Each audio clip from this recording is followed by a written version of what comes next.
right? You should be able to create a conversation, but some people, I have to tell you, very intentional. Some people are very intentional because they want themselves to feel better, to make sure that they're not in a lower position. So they ask other people. Guys, welcome back. It's Ray here. We're on the lights, camera, whatever. And thank you for watching the previous episodes. Today, we're going to jump into season 1, episode 9. Remember, we are talking about the show At the Moment on Netflix. I'm only going to introduce the dramas in Taiwan and the movies in Taiwan that have English subtitles. I'm not going to hurt you. So don't look at me like, hey, I can't even understand. They do have English subtitles. Now, season 1, episode 9. The show is called The Ghost in Your Heart. Right there, right in there, right? I'm gonna read the description. And remember, we don't do any critique, no spoilers. We're just jumping into the juicy whatever. Now, lost in grief, news anchor Lo Hsin-lan unexpectedly reconnects with a high school friend, unearthing. I always loved this word when I was little, unearthing. Memories of a love that was once taboo. That already sounds like very, very juicy stuff. Now, my first question is, who was your first thought to be with when the pandemic hit? And also, who did you want to run away from? The reason I ask this question is because sometimes things happen in life, right, that puts us closer to the people who we want to be with, right, if you're not next to that person. Because quarantine means you're not going anywhere. You are locked down in a room. You can't go. In Taiwan, it wasn't that strict. In other countries, I know Taiwan did really good for the quarantine.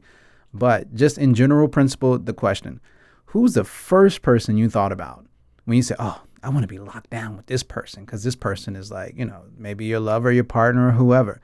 Who was the first person you thought about? And now that the quarantine is not here, what do you think? So sometimes there's people that we want to be with and people that we think that are right for us in our life. And we make a lot of excuses not to take action, right? Even though the quarantine was here, we feel like, oh, I couldn't be with this person, so, I couldn't. And we make a lot of excuses not to take action. But actually, now the quarantine is over, now it's time to take action. So that person that you were into or that you like or that you really felt was the one, they are now available, if they are available. I'm not encouraging anything other than that. So the question says, who was your first thought? Who was the first person you wanted to be with when the quarantine hit? Now, the reason why I asked the second question, right, who did you want to run away from? Now, I'm doing business English consulting. A lot of my clients, they come to class and they complain all the time about they wanted to, because it was online at that time, right? Of course, COVID. They were complaining every single class how did they want to just get away and escape. I don't know what they were escaping. I don't know if it was the kids. I don't know if there was a partner. We're not pointing any fingers. We don't name any names. We're not even spoiling in the real life. I know we don't spoil movies, but I'm not setting up anybody. But a lot of my students, and if you know me, it's a lot of students, they complain all the time about running away from the life because they are literally trapped in this, because this is Taiwan. This is not the States. Like in the States, you could be in the same house with someone and not see them for 2 days, right? Super easy. A lot of families, right? You just won't see them. They could be downstairs, upstairs, or just be hiding in the attic. But in Taiwan, it's a more densely populated place. So the residences here are not as large as they are in the United States and other countries. So when you're in quarantine, locked down, you might be sharing the same bathroom. You might be on the same room all day long. I couldn't even imagine the disaster. But that is another question I want to jump into, is because if you are with someone that is making you feel like that, I think it's time for communication. Why did it get to that point? How did it reach this extent? And do you still belong in that relationship? I'm going to talk about the whatever, right? It's always a point to each question. If it got to that extent where you feel like you need to run away from this person, maybe it's time to go. Maybe time to open that door. But if you really feel that there's a fighting chance, and when I say fighting chance, I'm not talking about busting them in the head and making them bleed fighting. I'm talking about to fight to save the relationship. If you think there's an honest, genuine fighting chance to save it, because you really, really love this person. And remember, it was societal pressure, grandparents pressure, Instagram pressure.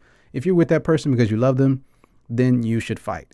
But this is interesting because these are points from the show. That's all I'm talking about. We don't spoil. Second question, old crushes, high school memories.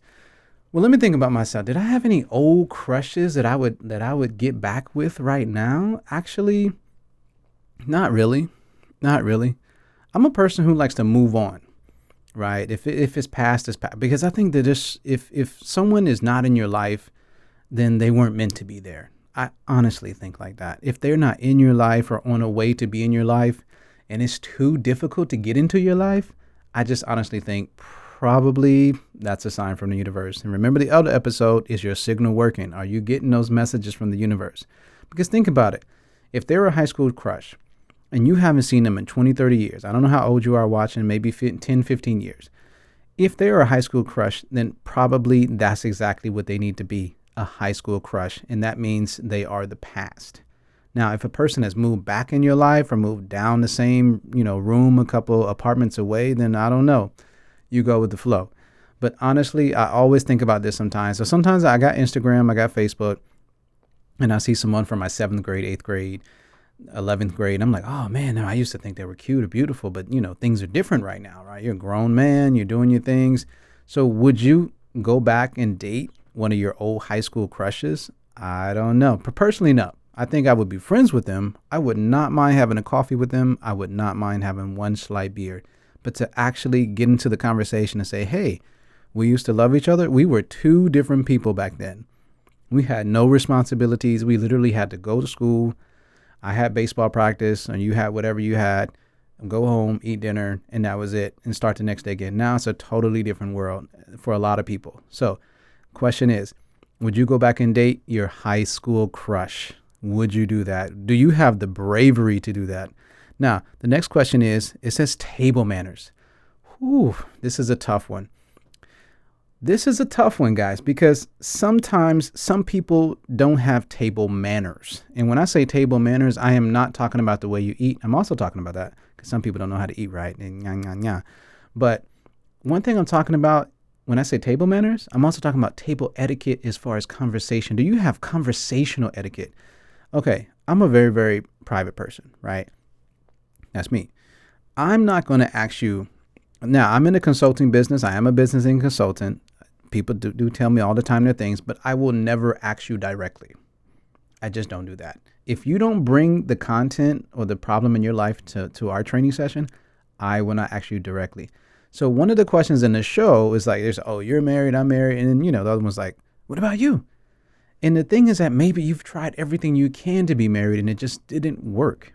Maybe you had someone who was a one and then they cheated. Or maybe it just in the end, it just didn't work for whatever possible reason that God created, right?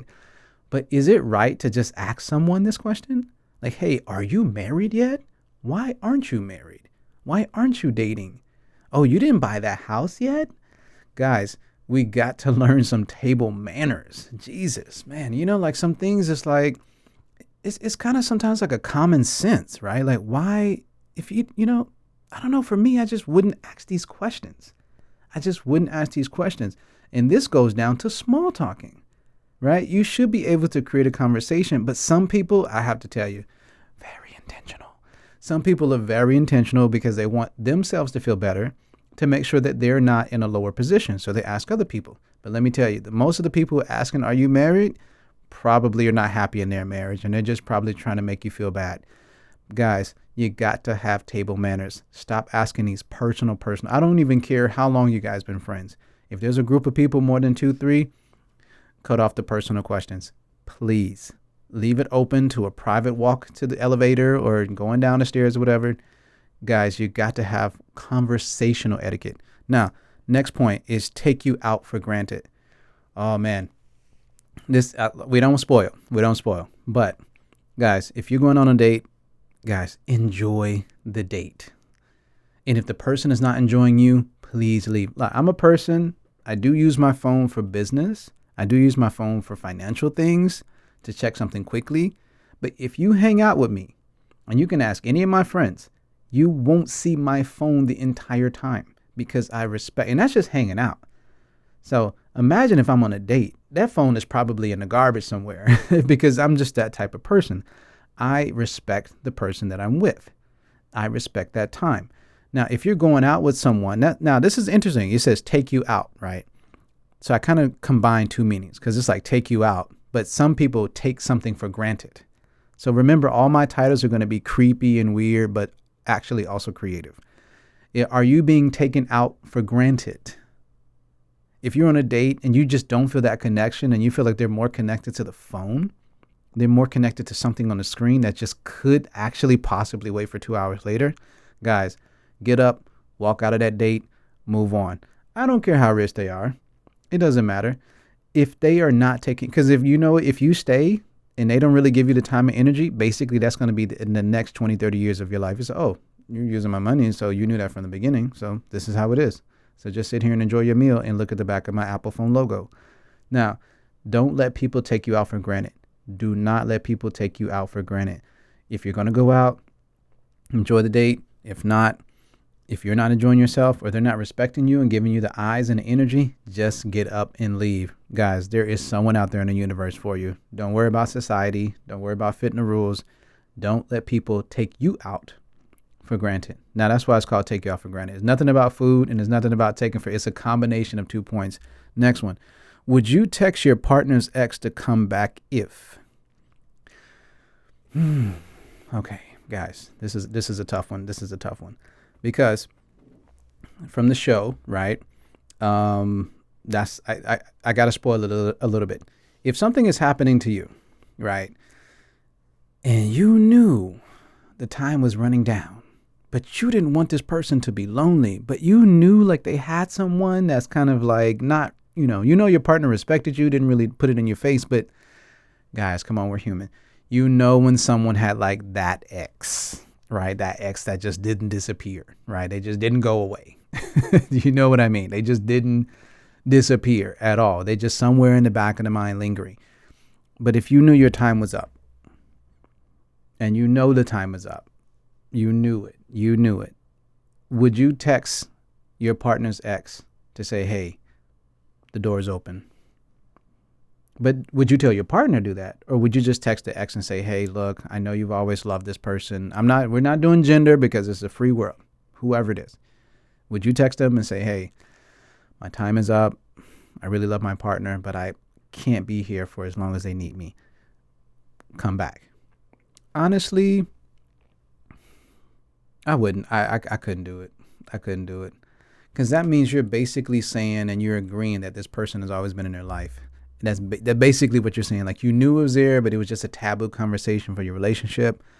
I probably could not do it. To text someone. I mean, because, I don't want my last days alive thinking like, oh, what are they going to do? Are they going to go to the theme park and travel around the world together while I'm gone? That's just too heavy for me. So for me personally, no. But if you would do it, I would love to hear your comments in the comment section. Why? Would you text your partner's ex to come back if? Good question. Next one is it fighting for love or crossing the line? Guys, if you're fighting for someone and they're just not yours or they're just not really giving themselves to you, is it too much? Is it crossing the line? Are you doing too much? If you're fighting to be with someone and it's just not working, is it fighting for love or are you crossing the line? You honestly got to think about that.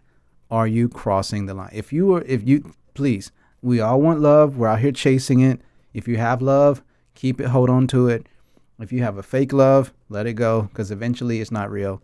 But if you're chasing someone, constantly chasing someone, and I hope not just for money because you have no brains or educational skill or intelligence, because that would be bad.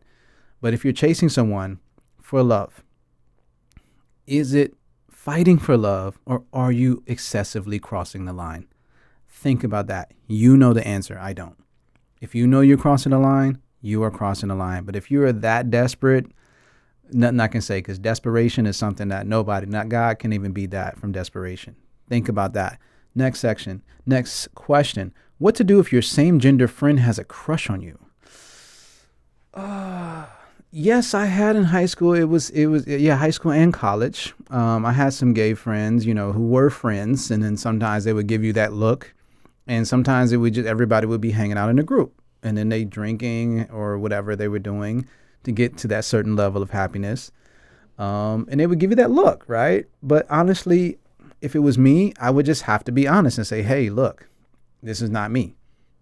Now, if you want to go further, then probably we cannot be friends anymore and nothing against you. But you know who I am. You know my principles. If you were my friend, why would you cross that line?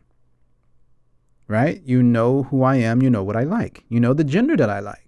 So if you respect me, but it goes back to the other question, fighting for love. Are you fighting for love, or are you crossing the line? That's a very honest question. But if you had a friend who was the same gender as you, but you like the opposite gender, and they just kept coming at you with hints and signs and signals and God knows what, and you just couldn't, you were fed up, what would you say? And how would you say it? Because they are your friend. And this is going to happen often. Trust me. Future's coming. There's going to be someone of your same gender that likes you, but that's not who you are. And if you are, hey, go with the flow. But if you're not, that's the reality, right? So what would you do if the same gender of you and you like the opposite sex, right? What would you do? And how would you handle it? Please let me know your comments. Now, if you are the crush, how long can you hold only being the crush? Oh, for me personally, if I had a crush on someone, all these questions, they kind of blend, right? Like, how long can you have a crush on someone and wait? Especially 2024 right now, right? How long can you wait? I mean, there's so many great people, but you're just desperate to get this one individual out of these 20 billion people on earth. How long can you literally wait? Honestly, ask yourself, how long can you wait? Honestly. I mean, who wants to be a crush all their life? We're not spoiling the show, but there's a couple little key points in there. But honestly, could you be a crush? Could you have a crush on someone and then see them get married? And then, because sometimes when you like someone and then you see them with someone, it does kind of make you want them more. But I mean, sometimes you really got to kind of wake up and realize it's not working. But the question is, how long can you be a crush, right? How long can you crush someone? It says if you are the crush, how long can you hold only being the crush? That's terrible. To me, that sounds like a nightmare. So you think about that. I got to know your comments. These are good questions. Last question we got here. If you really love someone, would you wait till they divorce? Guys, I know it's a little bit taboo, but guys, come on. Don't look at me like that. Okay. Because think about it. There's so many people who are married, who are not happily married, and they're the one for you. I am not encouraging cheating. I'm not. Please don't do that. But there are a lot of great people out there that are taken, but that are just connected to a paper, but their heart is fully available. I am not saying cheat. But if that person with that open heart is giving you that contact, that eye contact, that look, that open door, guys, I'm running in. They might be the one. They might be the best one. Yes, they're attached to a paper. I know it's terrible, but that's love today. There's so many people who are like trapped to a paper, but their heart is waiting for the right one. And you might be the right one. So the question is, if I got to laugh at this one. If you really love someone, I can't believe I wrote this question. Don't be angry. If you really love someone, would you wait till they divorce? This is why it's called lights, camera, and whatever. We jump into the whatever. Would you love someone until they divorce? Guys, if the person was not in love, maybe there was an abusive relationship and there's no love, but they got to stay there. Maybe there's too much, assets and financial things connected, but their heart is open. Ask yourself, would you do that? So this episode, we talked about the show called The Ghost in Your Heart. Remember, this is season 1, episode 9 of the Netflix show, the Taiwanese drama, At the Moment. This is the name called At the Moment. We just talked about The Ghost in Your Heart. Guys, I got to know your comments. These are really, really good questions. I really, really want to hear your comments. Thank you guys for watching, and see you in the next episode.